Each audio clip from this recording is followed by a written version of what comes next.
ক্ষমতায় আসার পরে যদি আপনারা মনে করেন আমরা ভুলে যাব, আমরা একদম ভুলব। আমরা আবার আসবো, আপনাদের সাথে আবারও কথা বলবো, আপনাদের সমস্যা যেগুলো সমাধান হবে না সেগুলোর প্রশ্ন উত্তর দেব, সেগুলোর প্রশ্নের সম্মুখীন হতে চাই আমরা। এটাই হচ্ছে গণতন্ত্র। গণতন্ত্র হচ্ছে জনগণের প্রশ্নের সম্মুখীন হওয়া। এই রাজনীতি বাংলাদেশে আনতে হবে। আমাদের নিজেদের মধ্যে যে সহনশীলতা থাকতে হবে। কি হচ্ছে এখন জোর করে আরেকটি দলের অথবা দুইটি দলের অথবা তিনটি দলের মতামত জোর করে বাকি দলগুলোর উপর চাপিয়ে দেওয়ার একটা চেষ্টা চলছে। আপনারা দেখছেন না? এখন আমরা একটা রাজনৈতিক দল, তারা আরেকটা রাজনৈতিক দল। আমরা যেখানে ঐক্যমত হয়েছি, ঐক্যমতের বাইরে গিয়ে তাদের দাবি এখন আমাদের উপর চাপাতে চাচ্ছে, জনগণের উপর চাপাতে চাচ্ছে তাদের দাবি। অথচ ঐক্যমত কমিশন করার উদ্দেশ্য ছিল যে ঐক্যমত যতটুকু হবে ওইটা নিয়ে আমরা জনগণের কাছে যাব। ঐক্যমত হয়েছে, সই হয়েছে, এখন তার বাইরে গিয়ে তারা নতুন নতুন দাবি নিয়ে আসছে। তাদের দাবি মানতে হবে, না মানলে এটা হবে সেটা হবে। আবার তাদের সাথে যুক্ত হয়েছে আমাদের ওই কি বলে ঐক্যমতের কিছু লোকজন, তাদেরও আবার মতামত আছে। আপনি চিন্তা করেন, রাজনীতিবিদদের মতামতের পরিপ্রেক্ষিতে তারা তাদেরটা চাপাতে চাচ্ছে।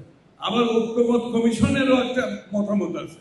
ঐক্যমত কমিশনের তো মতামতের জন্য তাদেরকে সেখানে রাখা হয় না, তাদেরকে রাখা হচ্ছে জাতীয় ঐক্যমত করার জন্য। এখন তাদেরও আবার একটা মতামত আছে, আবার ওইটা আপনাকে মানতে হবে। আমার অনুরোধ, ঐক্যমত কমিশনের যারা আছেন, যারা আপনাদের কথা, আপনাদের দাবি রাজনীতিবিদদের উপর চাপাতে চান, জনগণের উপর চাপাতে চান, তাদের প্রতি আমার অনুরোধ, আপনারা যে যে কাজ করতে লাগে ওই জায়গায় ছেড়ে দেন। বাংলাদেশের মানুষকে তাদের সিদ্ধান্ত নিতে দিতে দেন। বাংলাদেশের মানুষ আগামী নির্বাচনে তাদের সিদ্ধান্ত দেবে। যেই সমস্ত দল তাদের দাবি দেওয়া মেটাতে চায়, তাদেরকে জনগণের কাছে যেতে হবে, তো জনগণের মতামত নিতে হবে, তো জনগণের ম্যান্ডেট নিতে হবে, তো তার মতামত আরেক দলের উপর চাপিয়ে দেওয়া চলবে না। আর ঐক্যমতের যারা তাদের মতামত বাংলাদেশের জনগণের উপর চাপিয়ে দিতে চায়, রাজনৈতিক দলের উপর চাপিয়ে দেয়, এই দায়িত্ব তাদেরকে কেউ দেয় নাই। আমি অনুরোধ করছি আপনার স্ব কাজে ফিরে যান। বাংলাদেশের মানুষকে তাদের সিদ্ধান্ত নেওয়ার জন্য দয়া করে তাদের উপর ছেড়ে দেন। আপনাদেরকে এই দায়িত্ব কেউ দেয় নাই।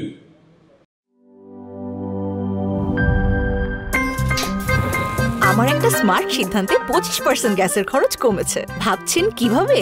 সাধারণ গ্যাস স্টোভ বদলে আমি এনেছি আরএফএল গ্যাস স্টোভ। এর সাইন্টিফিক নজল ও ব্রাস বার্নার ক্যাপ সমানভাবে তাপ ছড়িয়ে রান্না করে দ্রুত। তাই গ্যাসও বাঁচায় 25%, টাকাও বাঁচে 25%। আরএফএল গ্যাস স্টোভ নিরাপদ ও গ্যাস সাশ্রয়ী।